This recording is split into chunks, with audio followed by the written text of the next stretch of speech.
Hi friends, last వీడియోలో చెప్పాను కదా మా మమ్మీ పంపించిన మామిడికాయలతో అయితే నేను మామిడికాయ పచ్చడి అయితే చేసుకుంటున్నాను అనమాట. ఒక 3 మామిడికాయలు తీసుకొని అయితే కట్ చేసుకొని దాంట్లో వెల్లుల్లి దంచి వేసాను.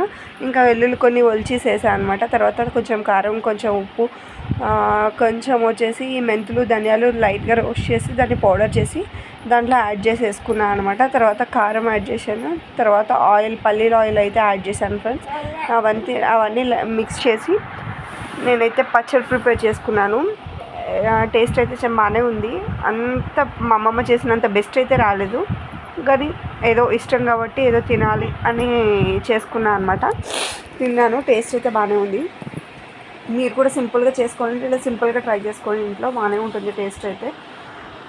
చూసారు కదా, ఇది ఫైనల్ అవుట్పుట్ అయితే ఇది అనమాట. ఎందుకంటే అవి మామిడికాయ పచ్చడి సంబంధించిన మామిడికాయలు అయితే కాదు, నార్మల్ మామిడికాయలు అనమాట.